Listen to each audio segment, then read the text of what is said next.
जैसे ही मैंने सामने के दरवाजे से कदम रखा, मुझे पता चल गया कि कुछ बदल गया है।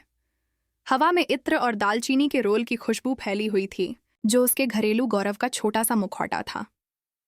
लेकिन अब वह घर नहीं था। मेरी माँ सोफे पर बैठी हुई थी, एकदम शांत। उनके हाथ में एक यात्रा विवरणिका थी, मानो वह कोई ट्रॉफी हो। आपकी कार के लिए धन्यवाद, उसने मुस्कुराते हुए कहा। हमारी बेटी अपने जीवन का सबसे अच्छा समय बिता रही है। मैं हंस पड़ा। ध्वनि प्रकाश नहीं थी। यह जानबूझकर किया गया, धीमा, अविश्वास और क्रोध से भरा हुआ, शांति से लिपटा हुआ था। बहुत ही हास्यास्पद है। वह आगे की ओर झुकते हुए बोली। उसके नाखून उसके घुटनों पर गड़ गए, जैसे वह हंसने की हिम्मत करने पर मुझे खरोंच देगी। मैंने मौन को लंबा खींचने दिया। कमरे को उसके चारों ओर कसने दो। और फिर मैंने कहा, क्योंकि आपने जो कार बेची थी वह मेरी थी। उसकी मुस्कान झिलमिला उठी।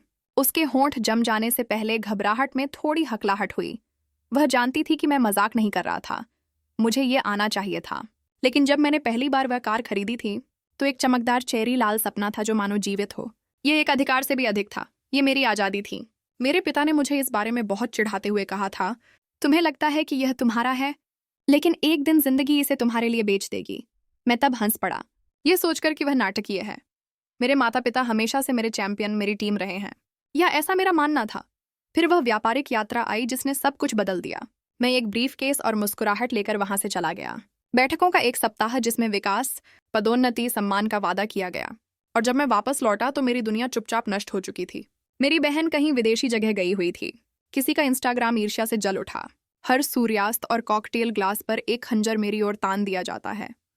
और मेरी कार, जो कि आज़ादी का मेरा पहला वास्तविक अनुभव था, चली गई। बिना किसी चर्चा के बेच दिया गया।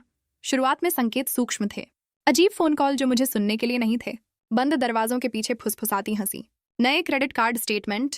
मेरी बहन की जीवन की सबसे यादगार यात्रा का अजीब सा उल्लेख, लेकिन कुछ भी ठोस नहीं।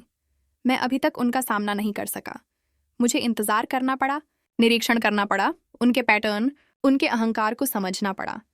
जैसे ही मुझे टैक्स दस्तावेजों से संबंधित एक लिफाफे में रसीद मिली, मेरा दिल बैठ गया और दिमाग साफ हो गया। कार को चुपचाप एक लग्जरी डीलरशिप को बेच दिया गया था। उन्होंने इसे मेरी बहन की मदद करने के रूप में उचित ठहराया था, मानो मेरी इच्छाएं अप्रासंगिक हों। मेरी कार्य नीति अदृश्य है। तभी मैंने निर्णय लिया कि मैं चिल्लाऊंगी नहीं, रोऊंगी नहीं, बल्कि योजना बनाऊंगी। मैंने छोटी शुरुआत की। डीलरशिप को सूक्ष्म कॉल, कार के वर्तमान मालिक के बारे में सामान्य प्रश्न, वित्तीय विवरण जो केवल मैं ही पता लगा सकता था, बीमा दावे जो कुप्रबंधन और लालच की परतें उजागर करते थे। मैंने सही लोगों से सही प्रश्न पूछे।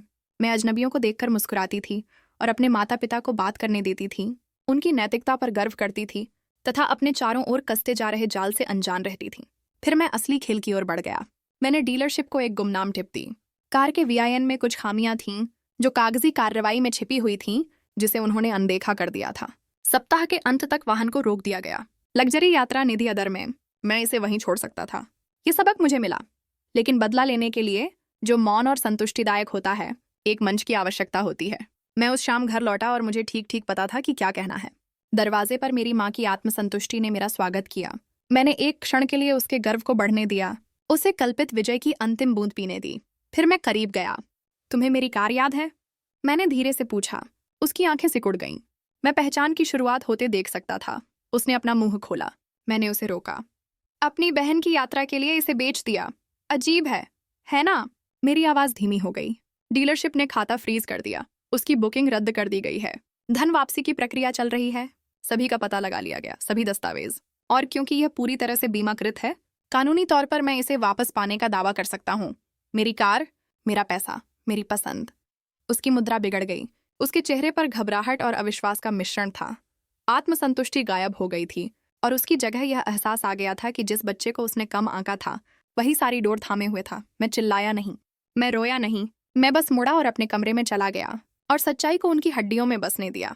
प्रत्येक विलंबित उड़ान, प्रत्येक अस्वीकृत बुकिंग, चुराई गई स्वायत्तता का प्रत्येक टुकड़ा पूर्ण रूप से वापस किया गया। जब मेरी कार अंततः वापस आई तो मैं ड्राइवर की सीट पर बैठ गया और अपने नीचे इंजन की आवाज